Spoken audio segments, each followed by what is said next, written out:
بسم اللہ الرحمن الرحیم۔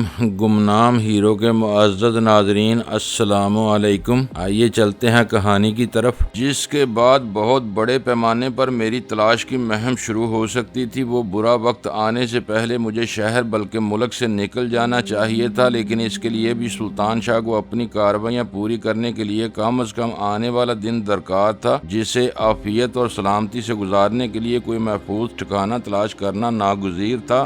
ذہن پر کافی زور دینے کے بعد آخر کار میرے ذہن میں مارٹن کے نام نے سر ابھارا۔ اس کے ویران مکان میں 2 لاشیں پڑی ہوئی تھیں، مگر دونوں ہی چیتڑوں کی شکل میں تھی، جن کی تدفین سے داؤد یا کسی اور کو کوئی دلچسپی نہیں ہو سکتی تھی۔ داؤد کی کوشش تو یہی ہوتی کہ مارٹن کے مکان میں اپنے کسی آدمی کو مامور کر دے تاکہ ہیروئن لانے اور لے جانے والوں کے لیے وہ ٹھکانہ بدستور استعمال ہوتا رہے، لیکن اس کارروائی سے بیشتر اسے چند روز لامحالہ انتظار کرنا تھا تاکہ مارٹن کے نامعلوم قاتل یا قاتلوں کے صحیح عزائم کا اندازہ لگا سکے۔ دوسری طرف وہ ویرا کے معاملے میں الجھا ہوا تھا، اور دوسرے آدمی کی گمشدگی نے پچھلی رات تک اس کی الجھنوں میں خاصا اضافہ کر دیا ہوگا۔ اس بنا پر مجھے پورا یقین تھا کہ کم از کم اگلے 24 گھنٹوں کے لیے مارٹن کا مکان ہمارے لیے شہر میں بہترین ٹھکانہ ثابت ہو سکتا تھا۔ وہ مکان اچھی طرح ہمارا دیکھا بالا تھا، وہاں فون کی سہولت بھی موجود تھی، اور اسلحے کے سہارے ہم وہاں بہتر طور پر اپنی حفاظت اور کسی موہوم خطرے کے خلاف مدافعت کر سکتے تھے۔ شرط بس اتنی سی تھی کہ ہمیں پھاٹک کے بجائے وہاں آمد و رفت کے لیے عقبی دیوار کا سہارا لینا پڑتا۔ آخری خیال ذہن میں آتے ہی خود بخود مسکرا کر رہ گیا۔ مقدر ہمیں ایک ایسی راہ پر لے آیا تھا جہاں گندی گلیاں ہی ہماری سلامتی کی ضامن بن کر رہ گئی تھی، لیکن مارٹن کے مکان کی عقبی گلی جو پہلے بہت بدبودار محسوس ہوئی تھی، گل بادشاہ کے ہوٹل کا پچھواڑا دیکھنے کے بعد یقیناً بہت صاف ستھری محسوس ہوتی۔ ایمپریس مارکیٹ کے علاقے میں پہنچنے کے بعد میں نے کڑک ہال کے سامنے والے تاریخی حصے میں ٹیکسی رکوا لی۔ اس سے پہلے ہی میں اپنے پرس سے 50 روپے کا نوٹ نکال چکا تھا۔ ٹیکسی رکتے ہی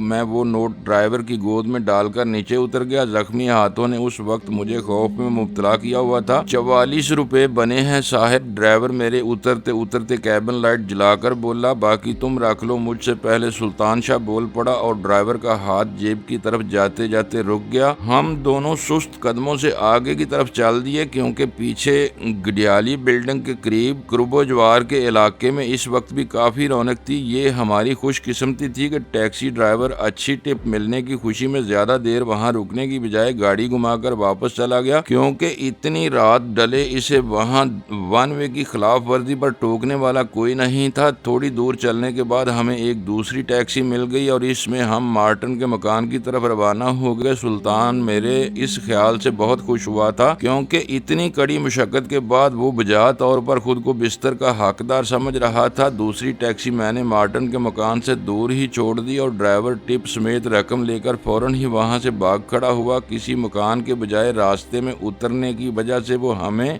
غالباً چور یا ڈاکو سمجھا تھا، جو کسی واردات کی نیت سے شہر کے اس خوش حال علاقے میں آئے ہوں۔ یہاں میدان دور دور تک صاف تھا۔ ہم پیچھے سے دیوار پھاند کر نہایت اطمینان سے مارٹن کے مکان میں داخل ہو گئے۔ احاطے سے عمارت میں گھستے ہوئے ہم نے پوری احتیاط سے کام لیا تھا، لیکن یکے بعد دیگرے سارے کمروں کی تلاشی کے بعد وہاں چڑیا کا بچہ بھی دریافت نہ کر سکے۔ پوری طرح مطمئن ہو کر ہم نے نہ صرف داخلی دروازہ اندر سے بلٹ کیا، بلکہ مارٹن کی کرسی کے دستے میں لگا ہوا مخصوص بٹن دبا کر اسے برقی طور پر بھی مکفل کر دیا۔ سلطان شاہ ہر خطرناک مرحلے سے لڑائی بڑائی کے بغیر گزرا تھا، اس لیے اس کا حلیہ ٹھیک ٹھاک تھا، لیکن ویرا کی کار میں داؤد کے آدمی سے ہونے والی ہاتھا پائی کے نتیجے میں میرے لباس پر بننے والی شکنیں پھولے ہوئے ماتھے کے ساتھ مل کر مجھے تیسرے درجے کا کوئی لفنگا ظاہر کر رہی تھی۔ داؤد کے آدمی کے چہرے پر ٹکر رسید کرتے ہوئے نشانہ قدرے بہک جانے کی وجہ سے میری پیشانی پر نمودار ہونے والا جزیرہ اچانک تکلیف دینے لگا تھا۔ ہم دونوں نے ایک دوسرے کے ادڑے ہوئے ہاتھوں کا جائزہ لیا، پھر باتھ روم میں اچھی طرح ہاتھ دھو کر کسی مرہم کی تلاش شروع کر دی۔ میرا خیال تھا کہ زخموں کی اسی وقت دیکھ بھال کر لی جاتی تو اگلے دن تک ہم ان کو چوروں کی طرح چھپانے کی ضرورت پیش نہ آتی۔ میں تو سو رہا ہوں، سلطان شاہ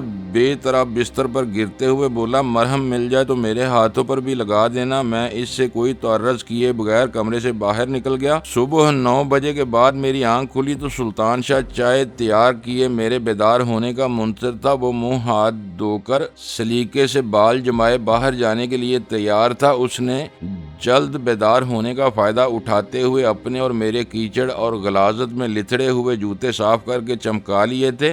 رات کو لگائے ہوئے مرہم سے میرے ہاتھوں کو کافی افاقہ ہوا تھا۔ سلطان شاہ بھی خوش تھا کہ شاید لندن روانگی تک زخم بالکل ہی صاف ہو جائیں۔ مجھے گھر پر ہی رکنا تھا، لہٰذا میں کلی کر کے اس کے ساتھ چائے نوشی میں شریک ہو گیا۔ اس دوران میں سلطان شاہ نے ایکسپلوڈر میرے حوالے کر دیا۔ وہ غیر ضروری طور پر شہر میں اسلحہ لے کر نہیں گھومنا چاہتا تھا۔ میں نے اسے ٹکٹوں اور سامان کی خریداری کے لیے ویرا کے دیے ہوئے پیکٹ میں سے 5 نوٹ نکال کر ساری رقم سونپ دی، کیونکہ ٹکٹوں کے ساتھ ہی زر مبادلہ کی خریداری بھی ضروری تھی، ورنہ کلاش ہونے کی صورت میں لندن ایئرپورٹ پر دشواری پیش آنے کا قوی امکان تھا۔ کچھ دیر گفتگو کے بعد سلطان شاہ اپنی مہم پر نکل گیا اور میں باتھ روم میں جا گھسا۔ پچھلی رات کی جان غسل باغ دوڑ کے بعد مارٹن کے گھر کی ایک ایک چیز نعمت معلوم ہو رہی تھی۔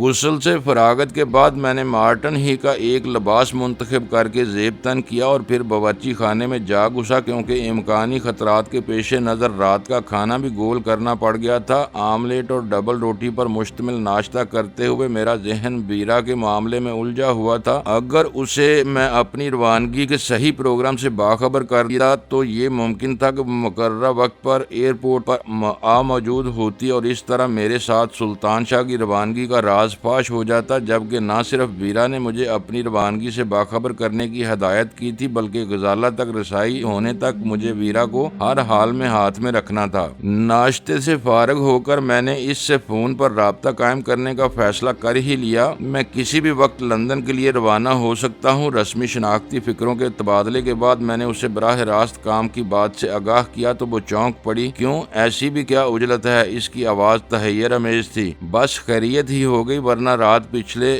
گناہوں کی پاداش میں بے رحمی کے ساتھ ذبح کر دیا گیا ہوتا۔ میں نے ایک گہرا سانس لے کر کہا، چرچ کے زمانے کے ایک حریف کے آدمی نے مجھے پہچان لیا تھا۔ یوں سمجھو کہ چوہے دان میں پھنس کر رہ گیا تھا۔ مقدر یاور تھا کہ زندہ سلامت بچ نکلا اور اپنے بدلے دشمن کا ایک آدمی بھی مار آیا۔ میں نے اس کے استفسار کے جواب میں بتایا، مگر وہ کون دشمن تھا؟ ہوا کیا تھا؟ مجھے تفصیل سے بتاؤ۔ اس کا لہجہ تجسس آمیز تھا۔ اس دور کا ایک چھچورا چرس فروش ہے، مگر آج کل اس کا طوطی بول رہا ہے۔ اسے غلط فہمی ہے کہ کئی سال قبل اس کے بھائی کی ہلاکت میرے ایما پر ہوئی تھی۔ تم سے الگ ہو کر سلطان شاہ کو ایک ضروری کام یاد آ گیا اور ہم اس کے دوست سے ملنے لانڈی چلے گئے۔ سلطان نے میرا تعارف فرضی نام سے کرایا، مگر اس کا دوست کسی زمانے میں راجو کا آدمی رہا تھا۔ وہ پہلی ہی نگاہ میں مجھے پہچان گیا، لیکن ہمیں اس کا احساس کرائے بغیر مہمان نوازی کی آڑ میں ہمیں زبردستی وہاں روکنے پر تل گیا۔ سلطان کے مراسم کی وجہ سے مجھے آمادہ ہونا پڑا اور اس خبیث نے میرے بارے میں اپنے شبہ سے راجو کو آگاہ کر دیا۔ ہم نے جان پر کھیل کر اس غدار کو بے دست و پا کیا۔ میں تو اسے مار ہی دینا چاہتا تھا، مگر سلطان شاہ کی وجہ سے رعایت کرنا پڑی۔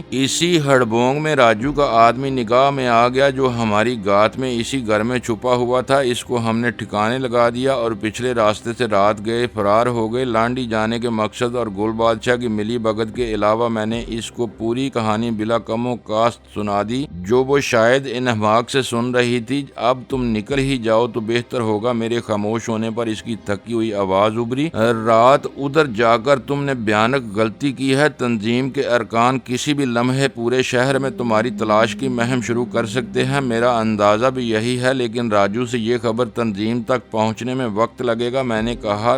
ریسیور پر اس کی احتجاجیہ سی ہنسی سنائی دی۔ ضروری نہیں کہ تمہارے اندازے ہمیشہ درست ہی ثابت ہوتے رہیں۔ راجو تنظیم کا خاص آدمی بن چکا ہے، مضافاتی علاقے اسی کے ذمے ہیں۔ یہ اطلاع میرے لیے کسی بم کے دھماکے سے کم نہیں تھی۔ نہیں، بے اختیار میرے منہ سے نکلا، یہ کیسے ہو سکتا ہے؟ حقیقت کو جھٹلایا نہیں جا سکتا۔ اس کی گمبھیر آواز سنائی دی۔ تنظیم میں اس کی اہمیت کا اندازہ اس بات سے لگا لو کہ اسے مجھ تک رسائی حاصل ہے۔ آج کل جہانگیر اس کے نیچے ہے۔ وہ نجی حیثیت میں تمہارے خون کا پیاسا تھا، لیکن تم میری بات لکھ کر رکھ لو کہ تنظیم کے ریکارڈ پر تم آج بھی باغی ہو۔ اپنی ناکامی کا داغ مٹانے کے لیے اب وہ تنظیم کا سہارا لے گا۔ وہ یہ خبر میرے ہی پاس لائے گا کہ تم شہر میں دیکھے گئے ہو اور مجھے یہ خبر داؤد کو پہنچانا ہوگی۔ لیکن کیوں؟ تم داؤد کو کیوں مطلع کرو گی؟ مجھ پر ایک بار پھر اضطراب طاری ہونے لگا۔ اس لیے کہ عام کارکن آج بھی یہی سمجھتے ہیں کہ تم تنظیم کو مطلوب ہو۔ یہ راز صرف مقامی بڑوں کے علم میں تھا کہ میں نے تمہاری غلطیاں معاف کر کے تمہیں لائڈز کاٹیج بھجوا دیا تھا۔ اب اگر لائڈز کاٹیج کی تباہی کے بعد وہاں سے تعلق رکھنے والا کوئی بھی آدمی کہیں زندہ دیکھا جاتا ہے تو بڑوں کو اس کا علم ہونا چاہیے۔ تم یہ خبر اپنی سطح پر دبا سکتی ہو؟ ناممکن۔ اس کا لہجہ مضبوط تھا۔ آخر ہدایات کی روشنی میں راجو اب تنظیم کے آدمیوں کو تمہاری تلاش پر مامور کر دے گا اور یہ خبر داؤد سے چھپی نہ رہ سکے گی۔ وہ ٹرانسمیٹر پر راجو سے براہ راست تفصیلات طلب کر سکتا ہے۔ جب اسے پتہ چلے گا کہ میں نے راجو سے ملی ہوئی اتنی اہم اطلاع اپنی ذات تک محدود رکھی تھی تو تم خود سوچ سکتے ہو کہ موجودہ نازک حالات میں میری کیا پوزیشن ہوگی۔ اور اگر کاغذ تیار نہ ہو سکے، اس کے انکشافات نے مجھے بکھلا کر رکھ دیا تھا۔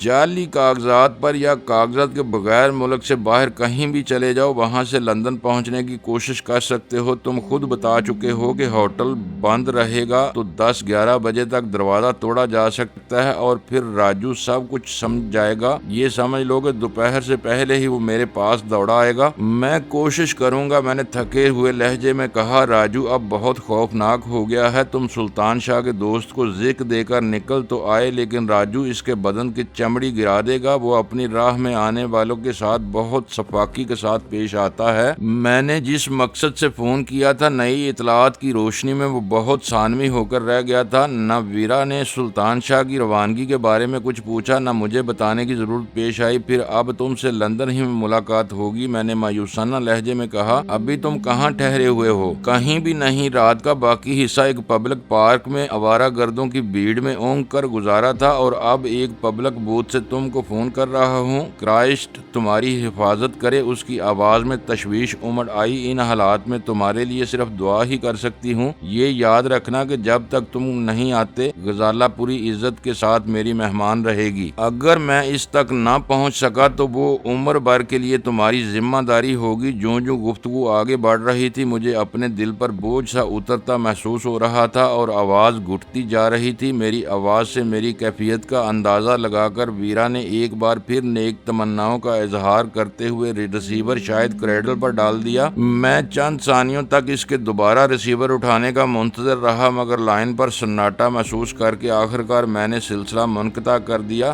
ویرا سے گفتگو کے بعد میرا دل بہت زیادہ اداس اور پریشان ہو گیا تھا۔ ذہن میں عجیب سے ڈراؤنے اور مہیب خاکے تشکیل پا رہے تھے، جیسے مقدر مجھے چاروں طرف سے بے دست و پا کر کے مقتل کی جانب دھکیل رہا ہو۔ میرے لیے اس وقت تنہائی کا ایک ایک لمحہ عذاب بنا ہوا تھا اور رواں رواں سلطان شاہ کی کامیابی کے لیے دعا گو تھا۔ پھر شاید میری دعائیں قبول ہو ہی گئیں۔ 3:15 بجے بیرونی دروازے پر مخصوص انداز میں 4 دستکیں سنائی دیں اور میں نے دروازہ کھول دیا۔ وہ ایک پھولا ہوا لفافہ لیے سامنے کھڑا تھا۔ سلطان شاہ کا چہرہ خوشی سے دمک رہا تھا، لیکن جب اس نے میرا پزمردہ چہرہ دیکھا تو وہ بھی اپنی خوشی بھول کر پریشان ہو گیا۔ کیا ہوا؟ بہت اداس نظر آ رہے ہو، اس نے اندر گھستے ہی پوچھا۔ تم سناؤ، میری کہانی ذرا لمبی ہے، میں نے پھیکی مسکراہٹ کے ساتھ کہا۔ سب کام ہو گیا۔ لفت ہنسا کی پرواز رات 11 بجے روانہ ہوگی۔ رات فرینکفرٹ میں قیام کے بعد صبح سویرے وہاں سے لندن کی پرواز ملے گی، اس نے کہا۔ یہ بہت اچھا ہوا، میں نے اطمینان کا سانس لے کر کہا، لیکن تم نے خریداری نہیں کی؟ سامان اور سوٹ کیس کے ساتھ پچھلی دیوار پھاند کر اندر آنا مشکل تھا، اس لیے میں نے ارادہ بدل دیا۔ تم یہاں سے وقت پر نکل کر سیدھے ایئرپورٹ چلے جانا۔ میں 5 بجے نکلوں گا اور بازار سے خریداری مکمل کرتا ہوا ایئرپورٹ پر تم سے آ ملوں گا۔ میں وقت ضائع نہیں کر سکتا، سب کچھ ہو گیا ہے تو میں ابھی ایئرپورٹ جا رہا ہوں۔ تاخیر تو شاید وہاں تک پہنچنے کی نوبت ہی نہ آ سکے۔ میرے لیے ایک ایک لمحہ قیمتی ہے۔ کیوں یہ سب تم کیا کہہ رہے ہو؟ وہ فکر مندانہ لہجے میں بولا۔ رات جو کچھ ہوا وہ ایک بڑے کھیل کی ابتدا تھی۔ راجو تنظیم کے لیے کام کر رہا ہے اور ہوٹل کے اندر کی صورتحال سامنے آتے ہی پورے شہر میں میری تلاش کی مہم شروع ہو جائے گی۔ ناقابل یقین اس کے منہ سے سرسراتی ہوئی آواز نکلی اور اس کا منہ حیرت سے کھلا کا کھلا رہ گیا۔ میں اسے ویرا سے ملنے والی معلومات سے آگاہ کرنے لگا۔ گل بادشاہ سلطان شاہ کا گہرا دوست تھا اور اسی بنا پر سلطان شاہ مجھے ساتھ لے کر سکون کی ایک رات بسر کرنے کے لیے اس کے ہوٹل پہنچا تھا اور وہاں اس نے مجھے ایک فرضی نام سے گل بادشاہ سے متعارف کرایا تھا، لیکن وہ کسی زمانے میں راجو نامی منشیات فروش کا قریبی ساتھی ہی رہا تھا، لہٰذا وہ مجھے پہچان گیا اور اس نے ہمیں دھوکے میں رکھ کر وہ خبر کسی طرح راجو تک پہنچا دی۔ راجو کے مسلح آدمیوں کا محاصرہ توڑ کر ہم دونوں بخیری و آفت اس پنجرے سے نکل تو بھاگے تھے، لیکن بیرا نے میری توقعات پر پانی پھیر دیا تھا۔ میں تنظیم سے چھپتا پھر رہا تھا اور راجو میری طرف سے اپنے دل میں بغض رکھنے کے ساتھ ہی تنظیم کا ایک اہم کارندہ تھا۔ یہ بات لازمی تھی کہ ذاتی طور پر مجھ سے ذک کھائے ہوئے اور پھر نہ صرف بیرا کو میری یعنی ڈینی کی موجودگی کی اطلاع دیتا، بلکہ اپنے تجربہ کار اور بے رحم ساتھیوں کو میری تلاش میں ہر طرف پھیلا دیتا۔ ہر بار کہیں نہ کہیں کوئی گڑبڑ ہو جاتی ہے۔ میری کہانی سن کر سلطان شاہ مایوسانہ لہجے میں بولا، مقدرات اٹل ہوتے ہیں سلطان شاہ، میں نے سنجیدگی کے ساتھ کہا۔ ہم مافوق الفطرت قوتوں کے مالک تو نہیں ہیں کہ اپنی راہ میں آنے والی رکاوٹوں کو پہلے سے دور کر سکیں، پھر تمہارا غیر مسلح ہونا خطرناک ہو سکتا ہے۔ وہ بولا، کم از کم پورے میگزین والا ایک ایکسپلوڈر ضرور ساتھ رکھنا، باقی اسلحہ یہیں چھوڑا جا سکتا ہے۔ ایئرپورٹ کی حدود میں اسلحہ لے کر داخل ہونا قانوناً جرم ہے، میں نے اسے یاد دلایا۔ ہو سکتا ہے راستے میں تمہارا کسی سے تصادم ہو جائے، اسے ضائع تو تم کہیں بھی کر سکتے ہو۔ وہ بولا، لاؤنج میں داخل ہونے سے پہلے ایکسپلوڈر باہر کسی بھی باتھ روم یا کوڑے دان میں ڈال سکتے ہو، تمہاری تجویز معقول ہے۔ میں نے اپنے لیے سگریٹ سلگاتے ہوئے کہا، لیکن تمہیں خود بھی اسی ترکیب پر عمل کرنا ہوگا تاکہ کسی ناگہانی صورتحال میں اپنا دفاع کر سکو۔ طیارے میں سوار ہونے تک ہمیں ہر لمحے چوکنا رہنا ہوگا۔ لعنت ہو گل بادشاہ پر، وہ تلخ لہجے میں بڑبڑایا۔ کسی دوست کے ہاتھوں ایسا چرکا میں نے زندگی میں پہلی بار کھایا ہے، اس نے نہ جانے ہم سے کب کی دشمنی نکالی ہے۔ سب کچھ غلط فہمی کی بنا پر ہوا، میں نے اسے سمجھاتے ہوئے کہا۔ زیادہ سے زیادہ تم اسے نادان دوست کہہ سکتے ہو۔ اگر اسے مجھ پر شبہ ہو ہی گیا تھا تو اسے راجو کے پاس جانے کی بجائے علیحدگی میں تم سے بات کرنا چاہیے تھی۔ اس بیچارے کی نیک نیتی کا سب سے بڑا ثبوت یہ ہے کہ ہماری دشواریوں سے آگاہ ہوتے ہی اس نے نتائج سے بے پرواہ ہو کر خود کو ہمارے رحم و کرم پر چھوڑ دیا اور ہم اسے چارہ بنا کر وہاں سے نکلنے میں کامیاب ہو گئے۔ اگر وہ ہم سے تعاون نہ کرتا تو ہم کسی بھی قیمت پر وہاں سے زندہ سلامت باہر نہیں نکل سکتے تھے۔ جو ہو گیا سو ہو گیا، اب آگے کی فکر کرو۔ سلطان شاہ نے بے پرواہی سے کہا، جو کچھ تم نے مجھے بتایا وہ بہت خوفناک ہے، تمہیں واقعی شدید خطرات درپیش ہیں۔ پورے شہر میں تلاش کی مہم کا آغاز ہونے سے قبل تمہیں ایئرپورٹ کے کسی گوشے میں رپوش ہو جانا چاہیے۔ مقررہ وقت پر ہم لاؤنج میں مل جائیں گے۔ راجو یا اس کے آدمی سوچ بھی نہ سکیں گے کہ تم اتنی جلدی ملک سے نکل بھاگو گے۔ ان سے تو بس راستے ہی میں ٹکراؤ کا خطرہ ہو سکتا ہے۔ اب تک تو وہ لوگ شہر کے چپے چپے پر پھیل گئے ہوں گے۔ 10-11 بجے تک راجو کے آدمیوں نے صبر کیا ہوگا، پھر ہوٹل کھلنے کے کوئی آثار نہ دیکھ کر دروازہ توڑ دیا ہوگا۔ اب تک نہ صرف اس کے آدمی پھیل چکے ہوں گے بلکہ اس سے ویرا تک ہوتی ہوئی وہ خبر داؤد کو بھی مل چکی ہوگی۔ ہو سکتا ہے کہ معاملے کی سنگینی کے پیش نظر اس نے اپنے طور پر بھی کچھ کھوجی اور قاتل میری تلاش پر مامور کر دیے ہوں۔ میرے خدشات سن کر وہ گہری فکر میں ڈوب گیا۔ حالات کتنے ہی خراب کیوں نہ ہو گئے ہوں، ہم زیادہ دیر تک ہاتھ پر ہاتھ دھرے یہاں بیٹھے نہیں رہ سکتے۔ کچھ دیر کے توقف کے بعد میں نے دوبارہ کہنا شروع کیا، مارٹن کا گھر بھی ان کی نظروں میں ہے، ہمیں محتاط رہتے ہوئے فوری طور پر یہاں سے نکلنا ہوگا۔ میرے پاس تو سارا ہی وقت فالتو ہے، اس نے پہلو بدلتے ہوئے کہا۔ ایسا کیوں نہ کروں کہ میں پیچھے رہ کر تمہاری حفاظت کرتا ہوں، اس طرح کسی ٹکراؤ کی صورت میں تمہاری مدد بھی کر سکوں گا۔ اس وقت ہم دونوں ہی پیدل تھے۔ غزالہ کے مرحوم باپ کی جو کار ہمارے تصرف میں تھی وہ نہایت مجبوری اور بے بسی کے عالم میں گل بادشاہ کے ہوٹل سے فرار ہوتے ہوئے چھوڑنا پڑ گئی تھی، لہذا طے یہی پایا کہ میں مکان سے نکلنے کے